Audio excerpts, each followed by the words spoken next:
Welcome back students. The last topic of today chapter will be ethical issues and biopiracy. पहले हम बात करते हैं ethical issues क्या हैं. तो ethical मतलब आपको पता है ethical हम कह सकते हैं नैतिक issues या moral जो जिम्मेदारियाँ होती हैं वो क्या क्या issues हैं यहाँ पे देखते हैं. The manipulation of living organism by the human race cannot go on any further without regulation. तो हम बार बार जो लिविंग ऑर्गेनिज्म में जीन डाल रहे हैं उनको चेंज कर रहे हैं तो ये हम ज़्यादातर ये ना हो कि हम ऐसा हमेशा करते ही रहें विदाउट रेगुलेशन. तो इसके लिए कुछ रूल्स एंड रेगुलेशंस हैं. सम इथिकल या कुछ नैतिक standards are required to evaluate that morality of all human activities that might help or harm living organism. तो इसके लिए कुछ स्टैंडर्ड्स बने हैं जो कि हमें चाहिए कि ह्यूमन एक्टिविटीज़ को देखने के लिए कि वो हार्म कर रहे हैं लिविंग ऑर्गेनिजम्स को या किस तरीके से उनको यूज़ कर रहे हैं. Going beyond the morality of such issues the biological significance of such thing is also important. तो इनके बायोलॉजिकल सिग्निफिकेंस को भी जानना ज़रूरी है.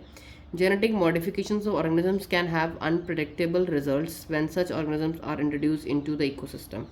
अब जिन ऑर्गेनिज्म को हम चेंज कर रहे हैं मॉडिफाई कर रहे हैं क्या पता उनके रिजल्ट्स बहुत अनप्रडिक्टेबल भी हो सकते हैं जिसके बारे में सोचे भी ना. क्या पता वो क्या कर दें इस धरती पे क्योंकि हम उनके इकोसिस्टम्स में डाल रहे हैं. Therefore the Indian government has set up organisation such as GEAC. इसलिए हमारे जो इंडियन गवर्नमेंट ने एक सेटअप बनाया है ऑर्गेनाइजेशन बनाया है एक टीम जिसका नाम है GEAC. एग्जाम में आती कौन सी टीम है ये GEAC genetic engineering approval committee which will make decision regarding the validity of GM research. ये डिसीजन लेती कि वैलिडिटी के लिए GM genetically modified research programme के लिए and the safety of introducing GM organism for public service. और हम जो इंट्रोड्यूस करते हैं GM ऑर्गेनिजम्स को पब्लिक सर्विस के लिए उसकी सेफ्टी को डिज़ाइन करती है. The modification usages of living organisms for public services as food and medicine sources for example has also created problems with patents granted for the same. तो जब modification कर रहे हैं यूज़ कर रहे हैं लिविंग ऑर्गेनिजम्स का पब्लिक सर्विस के लिए फूड के लिए मेडिसिन के लिए हैज़ ऑल्सो क्रिएटेड प्रॉब्लम. इसकी हमें जो प्रॉब्लम आ रही है वो आ रही है पेटेंट से. Patent granted for the same. तो इसके लिए हमें पेटेंट ग्रांट करना पड़ता है. There is growing public anger that certain companies are being granted patents for products and technologies. तो यहाँ पे पब्लिक लोगों को बहुत गुस्सा आता है कि बहुत सारी कंपनीज़ ने पेटेंट को ले लिया है प्रोडक्ट्स के लिए टेक्नोलॉजीज़ के लिए that make use of genetic materials जिससे वो जेनेटिक मटेरियल का यूज़ कर रहे हैं प्लांट्स का बायोलॉजिकल रिसोर्सेज का from long been identified developed and used by farmers and indigenous peoples of a specific country. तो जो देखिए पेटेंट क्या है. पेटेंट एक ऑफिशियल राइट होती है to be only person to make use or sell a product. ये official right दी जाती है जिससे कोई भी पर्सन एक प्रोडक्ट को यूज़ कर सकता है मेक कर सकता है या सेल कर सकता है और या इन्वेंट कर सकता है. The documents that shows that it is your right. तो इससे डॉक्यूमेंट शो करते हैं कि ये आपकी राइट है ये आपका अधिकार है. इट्स क्लियर ऑब्वियस होता है ये पूरा का पूरा. Rice is an important food grain. Rice एक बहुत इंपॉर्टेंट फूड ग्रेन है. The presence of rice goes back thousands of year in Asian agriculture history में. ये बहुत इसकी बात बहुत ज़्यादा पुरानी जाती है. There are an estimated 220,000 200,000 varieties of rice in India alone. करीब 2 लाख हमारी यहाँ पे वराइटीज़ हैं इंडिया में राइस की alone. The diversity of rice in India is one of the richest in the world. सबसे ज़्यादा रिचेस्ट है वो. Basmati rice is distinct for its unique aroma and flavour. तो बासमती राइस जो सबसे ज़्यादा फेमस है हमारे यहाँ पे उसकी यूनिक अरोमा और एक खुशबू अलग सा फ्लेवर है. And 27 document varieties of basmati are grown in India. करीब 27 वराइटीज़ इंडिया में ग्रो की जाती हैं. There is reference to basmati in ancient axis text. एक रेफरेंस दे रखा है फोक लॉर में एंड पोइट्री में and it has been grown for centuries. In 1997 an American company got patent rights on basmati rice.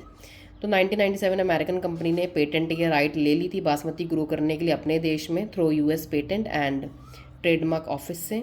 This allowed the company to sell a new variety of basmati in the US and abroad. इसलिए America ने फिर एक नई variety अपनी बासमती की बेचनी शुरू कर दी. The new variety of basmati had actually been derived from Indian farmers variety. जो न्यू वैरायटी इन्होंने बनाई वो हमारी बासमती वैरायटी से ही बनाई गई थी. Indian basmati was crossed with semi dwarf varieties.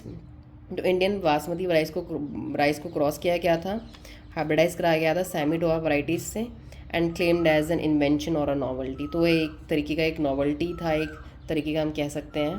तो समथिंग मतलब नॉवल्टी मतलब समथिंग यू कैन से कुछ न्यू और अनयूजुअल हो गया एकदम से हमारे पास. हमने क्रॉस कराया तो नई वैरायटी बन गई. The patent extends to functional equivalents, implying that other people selling basmati rice could be restricted by the patent. Several attempts have also been made to patent uses के लिए बहुत सारे attempt बनाए गए प्रोडक्ट्स के लिए प्रोसेस के लिए based on Indian traditional herbal medicine that is turmeric neem का एग्जांपल अगर हम लेते हैं if we are not vigilant अगर हम अवेयर नहीं हैं जागरूक नहीं है and we do not immediately counter these patent application अगर हम पेटेंट एप्लीकेशन को काउंटर नहीं करते हैं जानते नहीं हैं अदर कंट्रीज़ या इंडिविजुअल्स में in cash on our rice legacy तो अदर कंट्री के लोग हमारी इस राइस लेगेसी को अडाप्ट ले सकते हैं and we may not be able to do anything about हम इसमें और कुछ नहीं कर पाएंगे और हमारी चीज़ों को अपने देश में ले जाकर नई वैराइटीज़ बना के बेचना शुरू कर दिया तो बात करते हैं बायोपायरेसी क्या biopiracy is the term use to refer to the use of bio resources by a multinational company तो ये एक टर्म है जिससे कि कोई भी मल्टीनेशनल कंपनी कोई भी बायो रिसोर्स को यूज़ कर रही है and other organisation without proper authorisation from the country और बिना ऑथराइजेशन के and people concern without compensatory payment और पीपल से कोई कंसर्न नहीं करा कोई पेमेंट नहीं करी कोई कुछ नहीं करा most of the industrialised nations are rich financially but poor in biodiversity बहुत सारे इंडस्ट्रियलाइज नेशंस हैं जो कि फाइनेंशियली तो रिच हैं बट उनकी बायोडाइवर्सिटी वहाँ पे इतनी खेती वगैरह नहीं है या ट्रेडिशनल नॉलेज नहीं है उनके देशों में कैसे खेती करनी है क्या क्या वैराइटीज़ हैं ये सब चीज़ें in contrast the developing and under developed world is rich in biodiversity जो डेवलपिंग और अंडर डेवलप्ड वर्ल्ड है हमारा वो रिच है बायोडाइवर्सिटी में और ट्रेडिशनल नॉलेज में रिलेटेड टू बायो रिसोर्सेज को कैसे यूज़ करना है जैसे ना पुरानी नॉलेज होती है कि कैसे यूज़ करना है खेती करनी है वो चीज़ काफ़ी देशों में नहीं है उनके पास सब कुछ तो है पैसा तो है उनके पास एक ट्रेडिशनल नॉलेज नहीं है एक पुराने ज़माने की हम कह सकते हैं traditional knowledge related to the bio resources can be exploited to develop modern applications तो हम ट्रेडिशनल नॉलेज को एक्सप्लॉइट कर सकते हैं उसको मॉडर्न एप्लीकेशंस में यूज़ करने के लिए जिससे कि हमारा टाइम भी बचे मेहनत भी कम लगे एक्सपेंडिचर भी कम हो हमारा There has been growing realization of the injustice, inadequate compensation and benefit sharing between developed and developing country.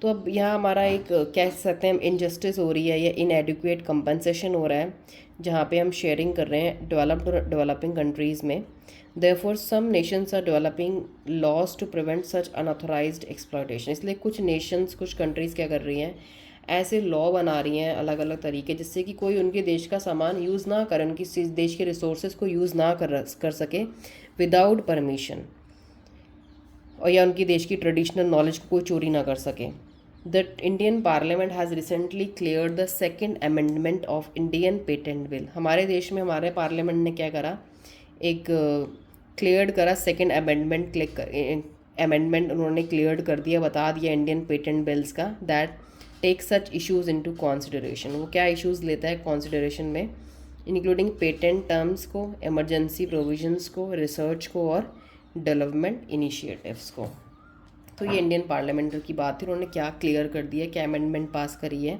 Regarding patent official rights जो होती है यूज़ करने के रिसोर्सेज को this is all about the chapter biotechnology and applications में आपको एक तो बासमती राइस वाला यहाँ पे ध्यान रखना है कैसे बनी थी बासमती राइस यूएस ने पेटेंट कैसे लिया और बायोपायरेसी क्या है this is all about the chapter about application so it is completed next video I'll upload the next unit so I hope you are watching all the series carefully to score full in biology so please watch and read line to line NCERT to score good it is very important for everyone thank you and stay tuned